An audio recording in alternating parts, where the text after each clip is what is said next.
Well, here we are. Welcome. We're talking about coaching, as we usually do when you see the three of us. Our first question today is, hold on, who was it by? I think it was from Kelly. Kelly asked, I think I'm giving so much value during my free consultations that I'm losing clients because they get so much value they don't sign up to the package that I'm offering.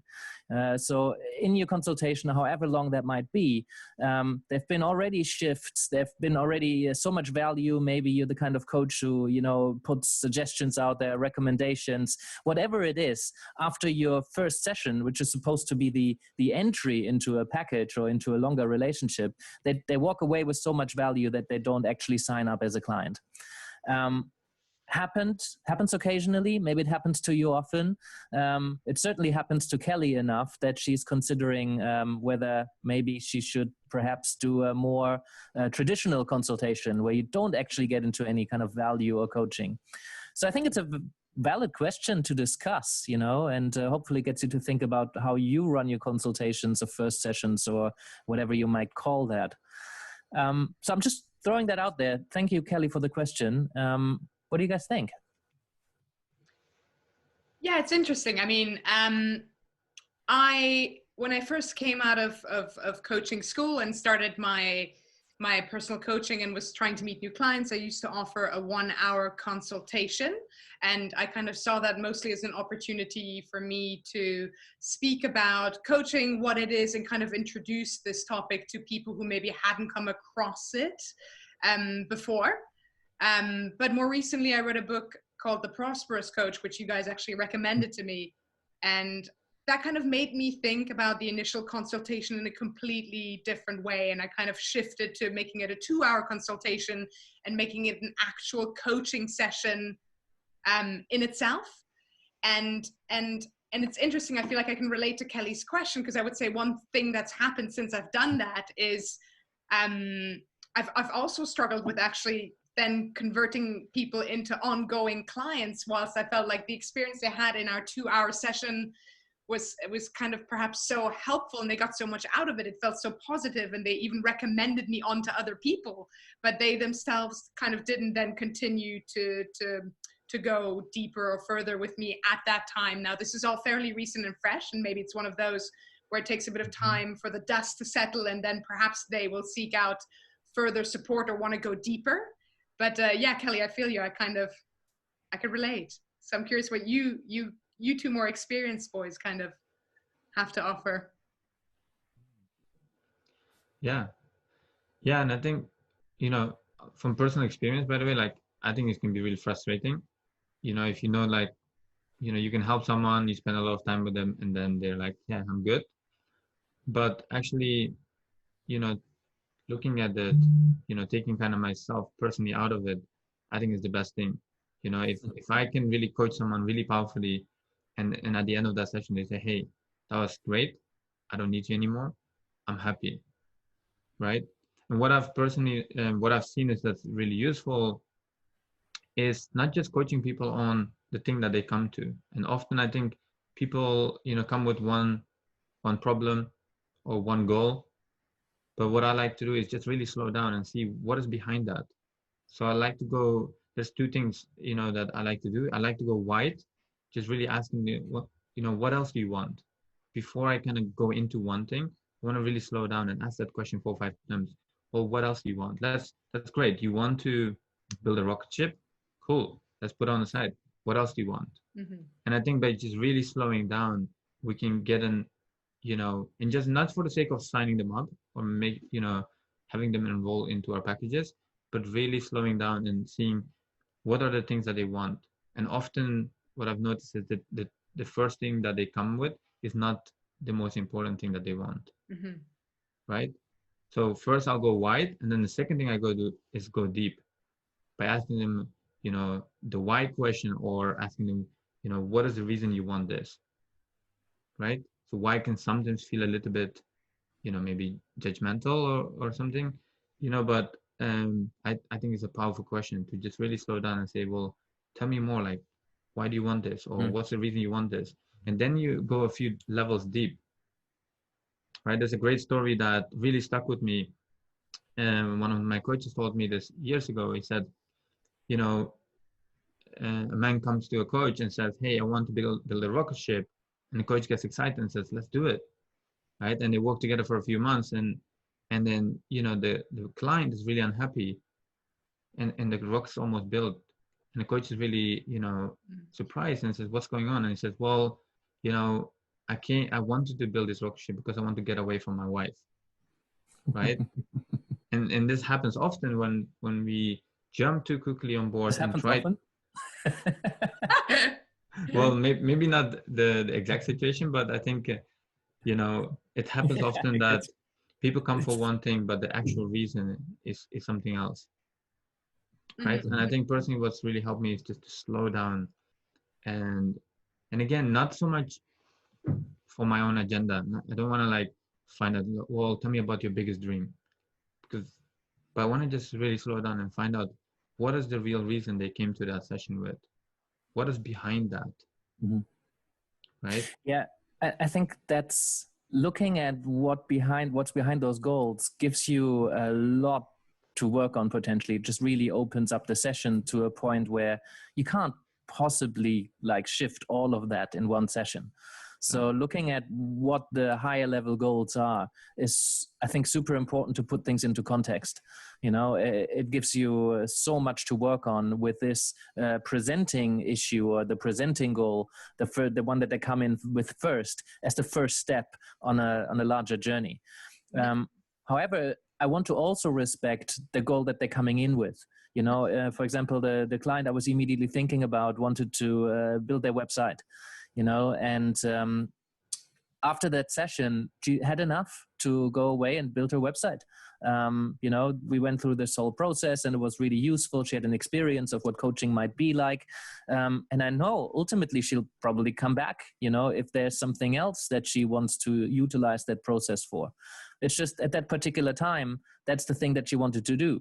I know that person will recommend me to other people, you know, because she had a really, really good experience. She actually offered to pay. And this is one of those questions as well that's kind of related to it. And I hear on a regular basis, it's like, well, somebody wanted to pay me for the free consultation because they got so much value out of it, but they didn't want to sign up for a package. I tend to invest that offer into the future and say, look, you know, that's part of my process. I'm not going to charge you for this. Just, you know, if ever you think this could be valuable, this kind of conversation, do come back, you know, that's fine. Somebody else might choose to, okay, I'll take your money. You know, that's fine too. Some people feel better if they feel like there's an exchange. Generally, I think it's a really good sign if you help somebody so much in that session that they walk away with lots and lots of value. Yeah. I think the thing that I wanted to add is it's important for that reason to make some space at the end of a consultation to kind of feel into it. You know, what I happened to me in the beginning is that all of a sudden we're out of time and I kind of forgot about the selling element of the consultation, because I call it a consultation because clients expect that, you know, that there's going to be a sales process involved in some way or another. So ring fencing enough time, you know, the last 10, 20 minutes of that session or of that conversation to say, hey, so, you know, what did you get out of it? How did you like the space? Is this something that you would consider going forward? And if they then tell you, well, actually, you know, I got so much out of this that what I come in with is already solved now, then is the question from Siwash comes in, you know, super powerfully. Okay, so what's next? What else could we do here?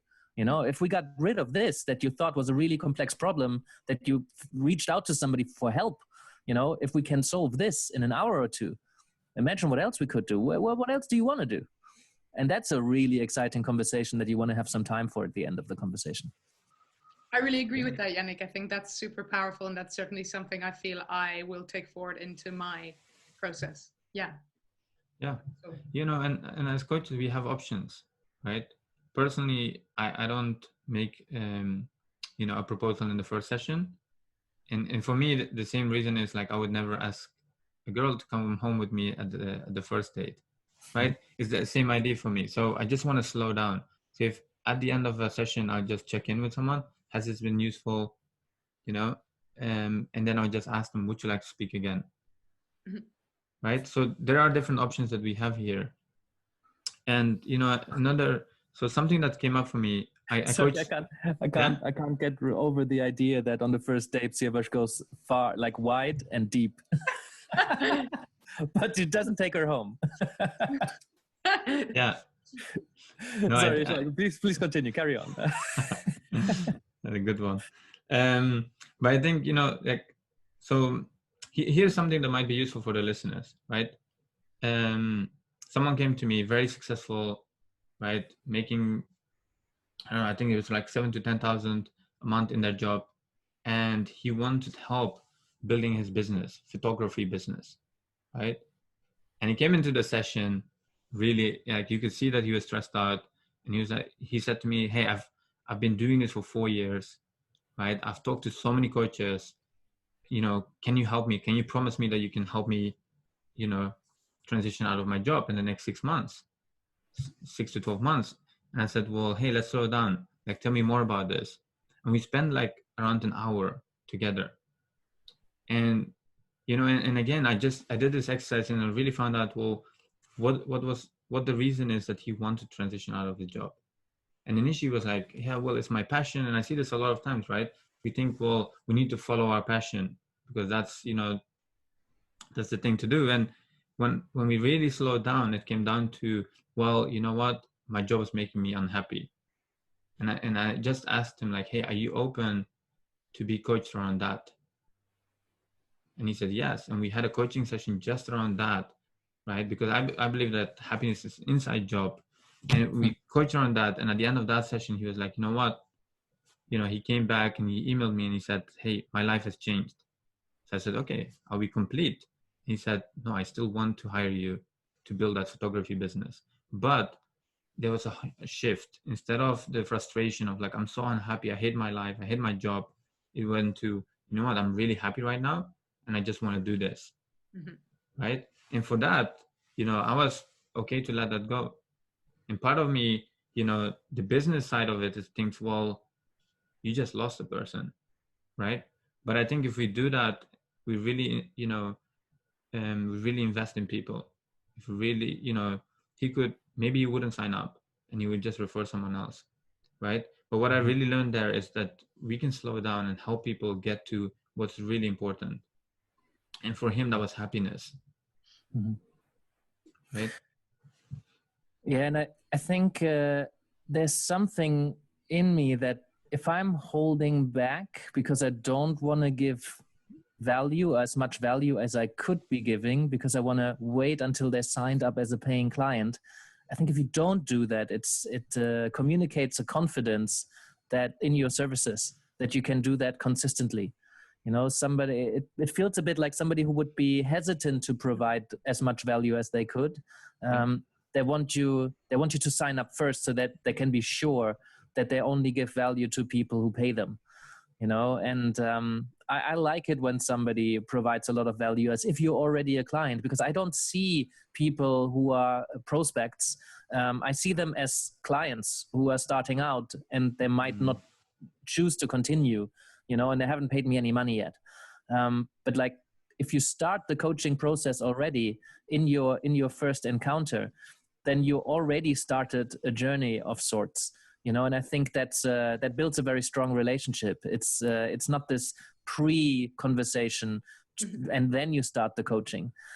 Although that said, some people do that very successfully and they have tried out both and they have experimented. And what they get better results with is to have a very sales conversation based process without any coaching involved. And I respect that. And it seems to work very well for people. So I think Siwash and I are both on the, provide value, start the coaching journey, the kind of prosperous coach approach to it. And it worked well for us. But I just want to, represent also the people who have a very strong sales consultation approach to it without any coaching involved. And it works really well for them. So I don't think there's a right and wrong here necessarily. No, definitely. And I think, as business evolves, it can change. Like for me, it's slowly changing, and it's changing because my time is very limited, right? Our business is growing very fast. So I can really get on a lot of calls with people. So one of the things I'm doing different here is I'm creating marketing material where people can see me coach, right? So I'm putting, for example, videos on YouTube where people can see me coach. And now what's happening is people watch that and they're like, hey, I want to work with you. And they get in a call, they're already sold on the idea of working together. So we can approach this in different ways, right? So it's again about, like you said, there are people that are doing that really well. They're just getting on the call and selling. And then the other approach is, especially if you're not into marketing, is, the prosperous coach way is really, really useful. You can build a successful coaching practice without any marketing, like the traditional kind of way of marketing, of putting yourself out there, by just really getting into conversations with people. Yeah, but this is really interesting how Kelly asked the question, because she said, well, I'm giving so much value in that consultation process. If you see the consultation process as starting way before you actually meet a client for the first time, if you take into account that any kind of materials and content you put out there, any kind of online courses you might have, or, any content on social media where you talk about coaching or personal development or whatever it is that your thing is, if we take, for example, an online course where you provide lots of value, you're already providing lots of value and you're already starting to build a relationship with someone, just you haven't met them yet. It's a one-way relationship. They build a relationship with you. And then once you get into that first call, then you start building a two-way relationship, because now they exist and now you're having a two-way conversation. But you've already provided lots and lots and lots of value. And most people who do online courses or who do any kind of value, they're not worried that the value is going to lead to people not signing up because they got the value out of you already. It actually leads to the opposite, to attracting clients in to work with you, because they figured there's probably a lot more value where that came from. One thing that it just kind of made me think as well is, from the perspective of a more recently qualified coach, I think the opportunity to use the first meeting to kind of do a proper coaching session and demonstrate kind of, what the process of working together would be like, has really helped me boost my confidence in terms of, the people who do continue kind of have done it on the sole ground of experiencing what coaching would be like. So I don't know, I found that very helpful to kind of step into my role as coach and feel more confident about my coaching about it, for sure. Yeah, and most of the coaching is still about the relationship, right? For me, first and foremost, coaching is a relationship between two people. It's not necessarily about, like, when you hear value, we often think, tips, advice, suggestions, things I can use, practical tools and interventions. I don't think that's the kind of value that we often talk about. The value in a coaching conversation lies what's happening in that relationship. So I think we need to separate these two, because I know there's a lot of coaches out there who do have a lot of tools in their bag, and they're willing to, offer them out there, and they can have a real practical, tangible difference for people. But there's lots of coaches out there who are more on the puristic or traditional facilitative kind of coaching approaches, where the value lies in what we generate during our conversation, through the process of questioning and challenging and supporting, but not in that kind of value providing, here's some stuff for you way.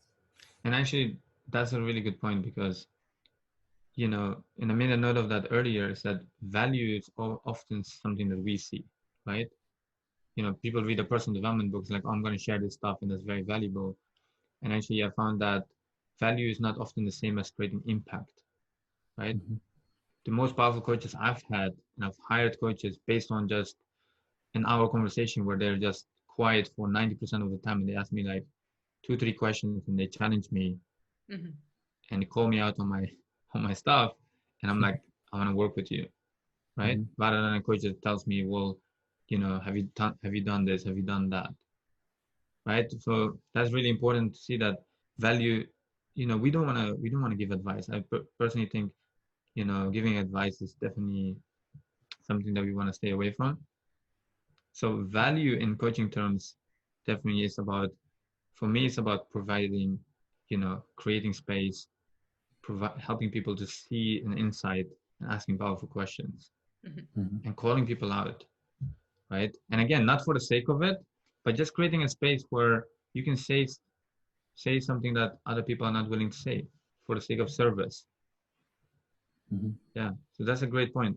So, and that would be great to reflect on, for whoever is listening to this, am I just really providing value? Am I giving stuff, or am I really coaching them? Mm-hmm. Yeah, great.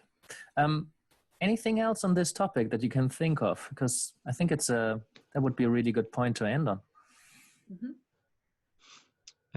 One last thing, I think that there's a great book called Getting Naked, and again, it's a metaphor, but this is what you want to, and we talked a little bit about this, as a coach. I think we want to get naked with our clients. Like, we want to just really, coach them and without attachment, right? And just really coach them powerfully. And in the book, it talks about letting go of the fear of losing the business. I think the moment as a coach, you can let go of this idea of like, well, if I do this, maybe they will sign up. If I impress them, if I tell them this, if I tell them that, the moment you let go of that, that's when, you can really show up powerfully and present, and actually you will enroll more, people at a higher level. Right? I totally agree. It gives off a completely different vibe when you don't necessarily need the business, and it can be difficult, especially perhaps you're in times of a global pandemic and you kind of really need that client to sign up in order to pay rent or to make your coaching business work. It can be difficult to kind of really adopt that mindset quite genuinely, that I don't care if you sign up, because if I'm not the right coach for you and you don't feel, really good in this relationship, then I don't want to work with you. I've certainly in my history have taken on a few clients where I didn't feel 100% about. I usually regretted it somewhat, because I'm like, certain issues have come up where I kind of had a gut instinct that maybe this isn't the best match. On occasion, I have referred them. On occasion, I have not, because sometimes you just kind of do a job. But it does really change something when you tune in with somebody and you know that if they don't sign up, then that's probably a good thing. And if you come in with that kind of confidence, you emanate that, and people pick up on it, and it's very, very powerful. Yeah. And just to close on that, right? It doesn't mean that we just want to coach people and then say, are we done? Sometimes we just have to look someone in the eye and say, hey, we should work together. And I think sometimes as a coach, especially, and again, this is my view, might be not in alignment with everyone's view. Sometimes I think if we know that we can help someone and we're very clear that they enjoy that conversation, there's a good connection. Sometimes I think we can just look someone in the eye and say, hey, we should work together. This is going to be great. Because sometimes, people have that insecurity, like, can I do this? Can I do that? And sometimes they just need a hand. And I've had that many times, and it's taking courage to do that. But I've had many times where people say, hey, you know what? Thank you for leading me there. So it doesn't mean that as coaches, we're just doing this to make a difference in the world. I think we have to remember that we are professionals, and we, just like dentists, just like doctors, right? So sometimes it's okay to say, well, hey, let's work together. This is going to be great. Cool. Okay. Well, thanks for that, Kelly. That sparked a lot of discussion. If you guys out there have more thoughts on this, I'd love to continue the conversation. Leave us something in the comments. Send us your questions if anything came up from that, and we're happy to look at some of your questions in future podcasts. Hey everybody! If you found this conversation helpful for you and your coaching practice, then there's a couple of ways that you can support the podcast and stay up to date with future episodes. Obviously, you can subscribe here on YouTube if that's your jam. If you want to get it straight into your inbox, never miss an episode, there's a link in the description to sign up for our mailing list. You can leave us a review or follow us on Spotify and Apple Podcasts, and come join us on Facebook. We'll get the conversation going there. Obviously, leave us a comment. You can support us on Patreon. And any way you choose to do that, tell a friend, whatever you want to do. We really appreciate it, and we hope you get a lot out of it. So see you next time.